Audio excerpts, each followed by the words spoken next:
If you like this video and you want to see more like it a day before it goes up on YouTube, head over to Odysee. It's an awesome alternative to YouTube, and I absolutely love it. So, just a few days ago, Titus posted a video over on his channel called Why I Stopped Using Linux for Gaming. Knowing Chris as I do, I thought, surely people are blowing this out of proportion. This title is just clickbait. You know, this is not gonna happen. This isn't real. And then I kind of brushed it aside. Truthfully, I didn't watch the video until this morning. And now that I've seen it, I feel like I have a few things to say. But before I go on my little screed, let's watch the video together and see what he has to say. I love Linux. I think everybody on this channel knows, hey, I like using it. I use it as my daily driver. I've said in the past, Linux is better than Windows in gaming in some respects. There's always a little asterisk there. I have to agree with him there. Linux gaming is better than Windows gaming in some respects. He goes on to say that gaming on Linux is containerized more than it is on Windows. So if you launch a game through like Bethesda's launcher or something, which why the hell would anyone ever do that if they were in their right mind? But if you launch a game in Bethesda's launcher and then you close the game, the launcher gets closed with it. That's pretty cool. And that is one of the great things about Linux gaming, is that it's containerized. There's many other benefits to Linux gaming, not just that one. But let's see what else he has to say about this. I've seen in this past year so much regression in respect to what the future holds that I have to come to a sad reality. And that reality is Windows is where gaming is, where it will always be, because guess what? Linux will never see mainstream adoption. It will never see mainstream support. Okay, so to his first point, I definitely concede that there has been significant regression when it, in the Linux gaming world when it comes to like Epic ending support for Rocket League on Linux, or anti-cheat doing us dirty in so many ways. Just a few other ways that Linux gaming has regressed a little bit in the last year or so. Let's see what else he has to say. Most people watching this video don't even use Linux as a daily driver. Hell, Linux people I've dealt with in the community where I've actually played games with, they're using VFIO or a VM or just using it on a separate box, or hell, they might even just be running Windows. Okay, so at least to me, it seems that Chris's definition of gaming with a capital G is online multiplayer. I mean, he said Linux people in the community who I've actually played games with, they're using VFIO or a separate box running Windows. Okay, well, in my opinion, online multiplayer is an absolute farce. It's a joke. It's a complete waste of time. Sure, lots of people do it. And I've played some multiplayer games in my life, Command & Conquer, Rocket League, Unreal Tournament. But even with those games that I've played multiplayer, it's a rare occasion where I actually play those games online. I usually play Rocket League and Unreal Tournament and Command & Conquer completely by myself against AI. I just don't like online games. Why do I not like online games? Because it's pretty much the worst parts of gaming in one place. As far as I'm concerned, if you get on a game with a bunch of random people and you have voice chat enabled, that's going to ruin your day.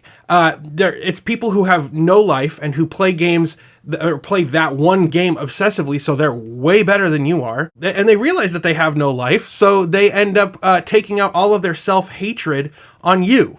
Like, I don't play online games because it's a toxic, nasty, awful place I just hate that kind of place. I just don't like it. And on top of all that, online games are the ones that are most likely to have microtransactions and loot boxes, which are addictive and evil. So why would anyone subject themselves to, well, I was going to say, why would anyone subject themselves to such evil and destructive content? But then I realized that people voluntarily use TikTok and Facebook, so what do I know? That is where Linux gaming is. That's where it has always been. I've just been ignorant or naive. It's just something where I really, really wanted Linux gaming to be a thing. And I've just come to the resolution, it isn't ever going to be a thing. Chris, That's a 320 by 240 resolution, in my opinion. To talk about gaming as if it's only multiplayer that is like gaming, it's totally ignoring the myriad of single player experiences that are available on Linux, both native and non-native. People are used to coding in like DirectX and other things. And heck, Windows itself, Microsoft is heavily invested into gaming with the Xbox ecosystem. All right, well, then let's look at an example from Microsoft. Halo the Master Chief Collection for PC. It's in Steam. It lets you launch the game without anti-cheat enabled. Why would they do that? Why would Microsoft, of all the companies, allow you to launch the game without anti-cheat enabled? We don't have a solid answer to that question, but perhaps it's to allow people to run the game in Proton.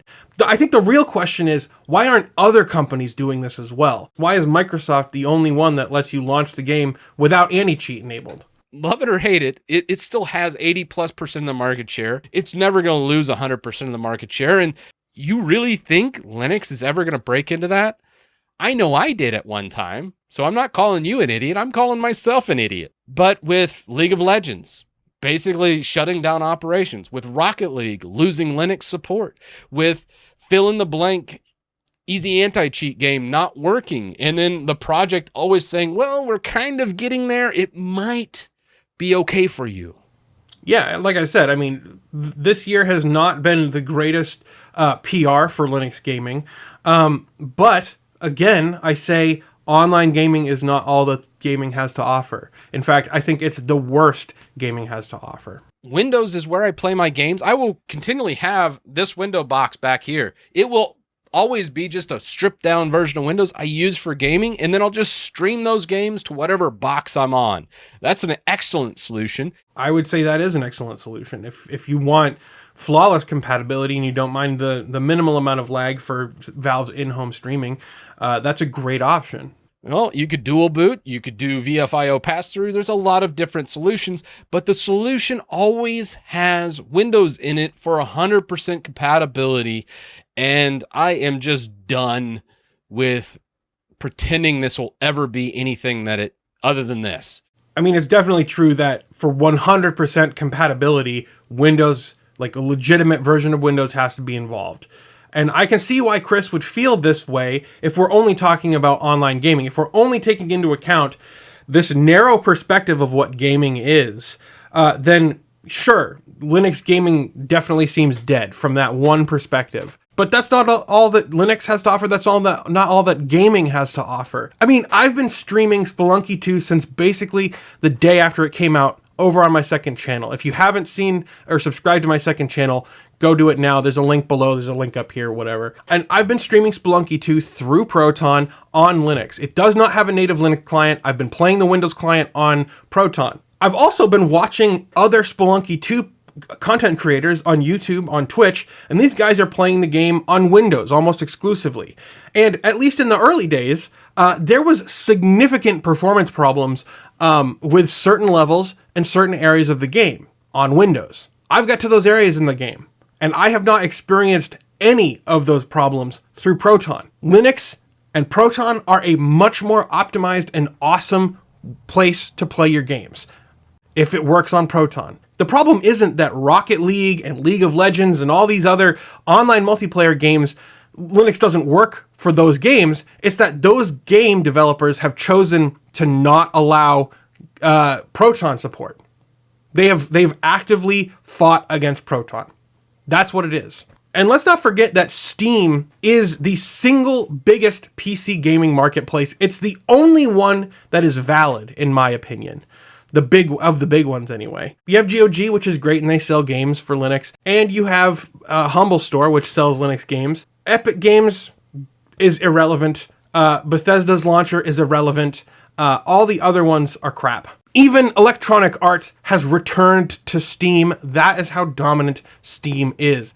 Valve keeps working on Proton, and it continues to see growth and compatibility across the board. Maybe if Valve ever stops working on Proton, or maybe if, in the worst case, Steam for Linux client gets discontinued, then you would have a case to make that Linux gaming doesn't matter or is dead. You'd at least have a case to be argued, right? But even if that were the case, and the Steam client were to disappear all of a sudden for Linux. I was gaming on Linux before the Steam client came around. I was. And I would continue to play games on Linux after. Also ask yourself this question, if Linux gaming is irrelevant, then why does Epic continue to donate to Lutris? I just feel like Chris is missing the bigger picture here. I still love Linux. I still advocate for Linux. If you want to learn Linux, by all means. But I'm not going to look down on you if you don't, because anymore, Linux gaming, I don't see a future in it any longer. I think everything that's happened in the past year opened my eyes to the realities, the cold, harsh realities of business, not technology. I'm not saying it's technically not available. I'm saying business-wise will prevent it from ever coming to a full adoption. So, who cares about that? Why is that even relevant? Do you just need to know in the back of your mind that you're not limited to which games are available for you to play? Because if that's the case, that's a weird mental hurdle for you to need to clear. I don't know. Will Linux gaming ever see mainstream adoption?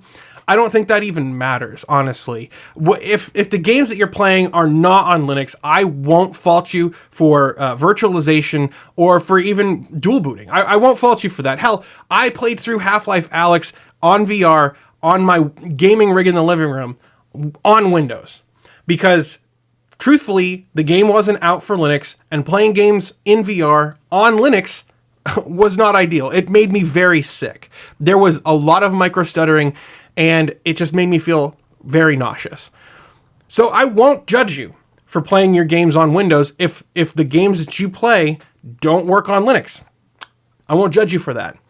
But if you're going to say that the cold, hard facts of business means that Linux gaming will never happen just because the games you don't play aren't on Linux, that's just wrong.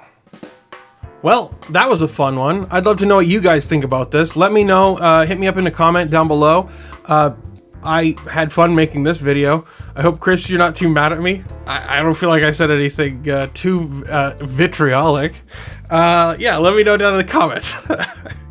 Yeah, that's the video. I want to say thank you to everyone over on Patreon who makes this show possible. If it wasn't for you guys, I wouldn't be able to do this, so thank you so much for your support. It means a lot to me.